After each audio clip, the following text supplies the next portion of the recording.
Hello and welcome to Die Rollin. I'm the ever-excitable Adam, and today I'm here to talk to you about Token Terrors Battlegrounds.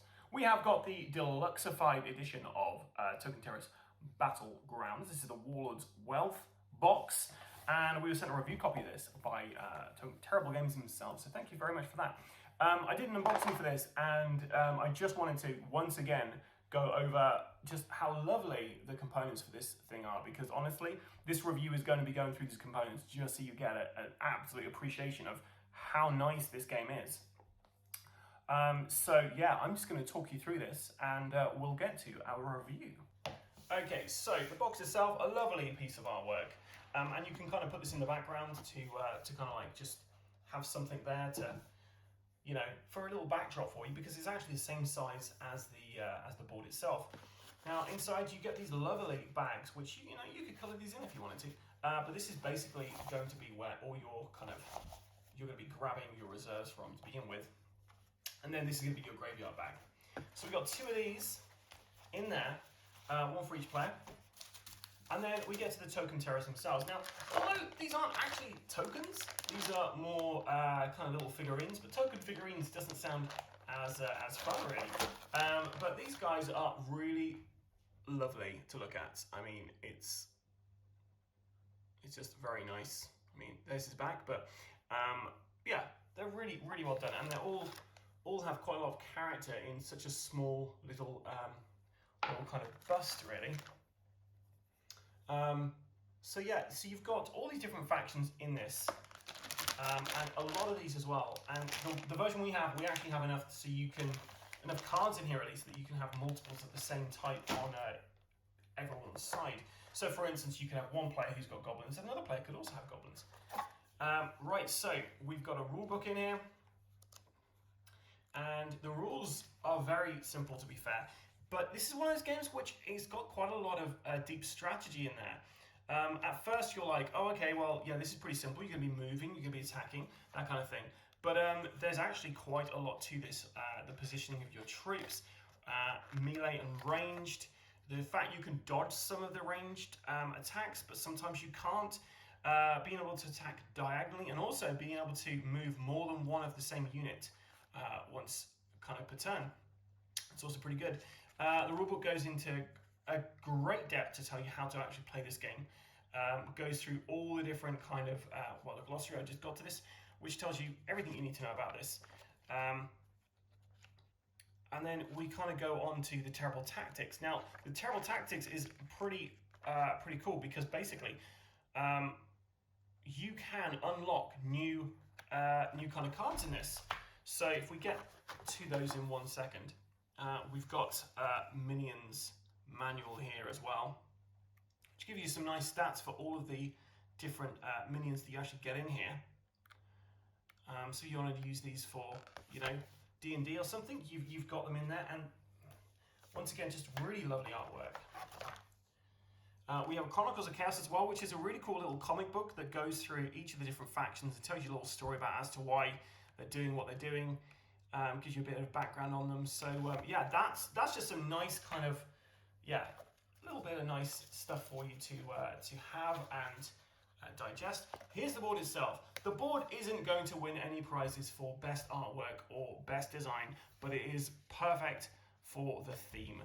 It looks very, very thematic and very similar to the artwork and all the other stuff. And yeah, it's perfectly suitable for what you need it for. Sits on the table, doesn't take up much space, which is fantastic. If you're going to be playing one of these games, you want it to, at lunchtime or something, or just a game night, sometimes it's nice not to take up an entire table. You can carry this anywhere and play it with anyone. It's fantastic. Also got some kind of player aid cards in here as well, which are pretty great. Then our characters themselves, we've got a little bit of information about them then, and we've got their talents. So each kind of unit has the 2 talents they can use.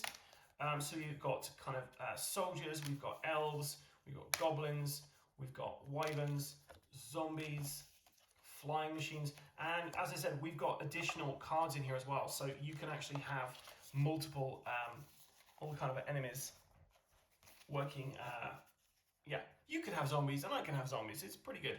Flying machines there, swamplands, islands, and then obviously some more of those cards as well in there as well. So you've got a ton of these cards in there for each of the different factions in there. And this is a game where you can basically go, do you know what? I'm going to have some elves, I'm going to have some soldiers. Or next time I'm going to play with some goblins and some elves and see how that works. You know what? I'm going to try undead and flying machines. There's so many different combinations you could do for this. And if you wanted to, you could have up to maybe 3 different factions if you wanted to, and just see how that works. You also get these pretty cool dice which track your kind of like power points, and you're going to be using this to perform some of your special moves. Also got this nice little kind of token in there, which is used as well in the game. And we've got another kind of surge dice there, and we also have this dice you'll be rolling to kind of avoid stuff. Now this thing here is what sets this out as something that really tickles my interest. So this is a kind of challenge deck. So basically you're going to be unlocking stuff as you play the game.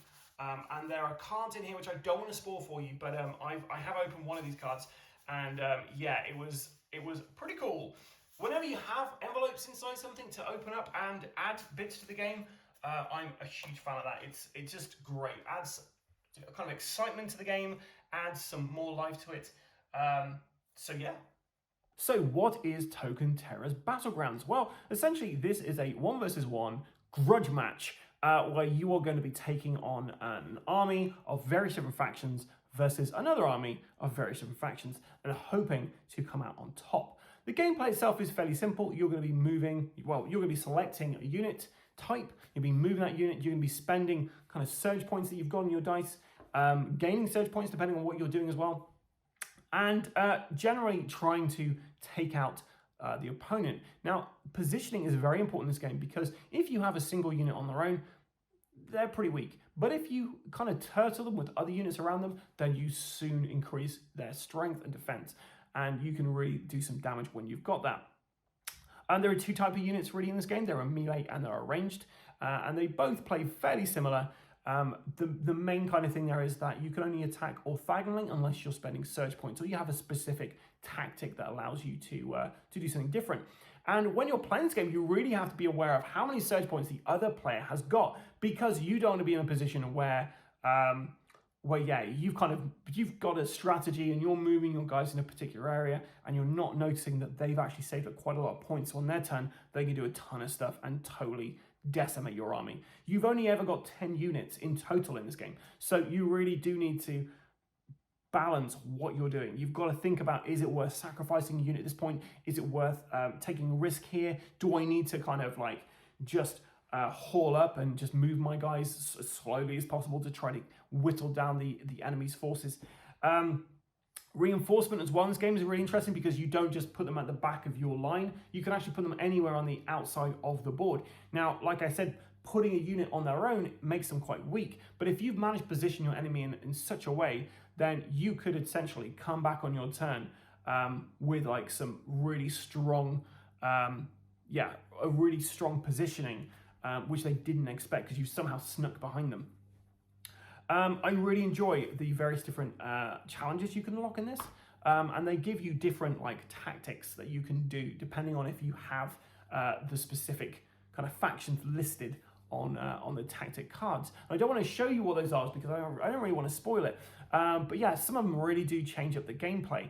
And when you play this game once, it's going to take you 20 minutes. It's a couple of minutes to set up, a couple of minutes to kind of teach and play. Learn, and then playing is going to take you like roughly about 15 minutes. When you play it after that, when you play this with someone who's played this before, when you've learnt this yourself, then you're going to be in for a great time, and also a long time, because it's only going to take you 20 minutes. This is going to take you like 40 to an hour, just depending on what kind of play you're up against. If you're against someone with player like analysis paralysis, then this is going to take longer because they are going to have a ton of different moves to think about. This is similar to chess in some ways. Obviously, it's not as strategic as chess, and you don't have like different units that can move in different ways and things like that. But yeah, it's kind of similar to chess. That's the main thing it reminds me of. your positioning is really important, and it's very strategic once you get into this. On the front of this, looking at the artwork and things like that, you might come in thinking it doesn't look that strategic. It looks like a fun little battler game, but it's a lot of strategy in here. And I can tell you, grudges were made playing this. We got into a few kind of not heated debates, but people got annoyed with each other, but like in the best possible way. This is a good game to play with some friends, and you could do like league play with this, you could do like a tournament, you could just pull this out at lunchtimes every now and again, or like do it at the start of a game night when you're trying to warm up to something. The deluxe edition that we've got here is fantastic. There's so many things to look at, to see, to really kind of take in. The lore in this game is everywhere. On the back of the cards that you unlock, you also get like little lore things to tell you a bit more about the plot and stuff. The theming of this is fantastic. I really enjoy the different kind of unit types they've chosen for this. And this is just season 1. I believe they're going to be doing more seasons where they have different types, new factions coming in, and obviously that's going to affect how the game plays and balances. But I am really excited to see what else these guys are going to bring out, because this is a great, fun game. This is also like a smallish footprint, so you can take this anywhere. You can take this to a board game cafe, you can take this to a friend's house who doesn't have a table. They've just moved in and they want to play a game. Well, what are you going to bring? Something like Twilight Imperium? Probably not, unless you're a crazy person. But you could bring this along and be like, well, let's play this. It takes up a small amount of space and it's fun, and we can learn to hate each other. I say that, but this isn't one you're going to go away really annoyed at. It doesn't feel like it's unfair. It's always one of those games where when the enemy gets an advantage, you never feel like the game is at fault. Where some games you can feel like, oh, the rules are structured in such a way that if a person plays it to their advantage, then there's no way you can come back from it. Whereas in this one, it feels like if there's a mistake made, you feel like you made that mistake. It wasn't the game's fault. It was you for being a terrible tactician. So is this a buy, a play, or an avoid from me? Well, this is definitely a buy. I would say casual gamers would love this. I would say if you like kind of war games but don't want to spend a ton of time playing one, or you like strategy games and you don't have a lot of space or you don't have a ton of time, this is a fantastic game to pick up. Like I say, easy to set this up to do like tournaments, leagues. I could see you playing this if you had friends at work who play board games. You could definitely play this on a series of kind of weeks and whittle down who's the best commander. And yeah, the unlocking mechanism in this is going to keep you coming back for more. So there's a ton of replayability and content in just this deluxe edition. So definitely a buy from me, and please look out for it. I'll put the link below so you can go and get your own copy of this game. And once again, thank you to Terrible Games for sending us a review copy of this, because we absolutely adored it. Well, that's about it from me. If you've enjoyed this, then please like and subscribe to our channel, because you will be able to see some more Token Terrors where I'll be taking on Will at a battle of Token Terrors, and it will get heated, I imagine. He'll get annoyed, I'll get annoyed, we'll get annoyed at each other. And maybe we'll get some other die rollers and see, you can get their thoughts on this as well. Maybe Alex, the casual gamer, can come on and have a go. But yeah, so keep an eye on our channel, subscribe to us. It's always great chatting to you in the comments below, so please, any questions about the game, put them down below and I'll get back to you. I don't know what that accent was. So until next time, guys, please stay safe or die rolling.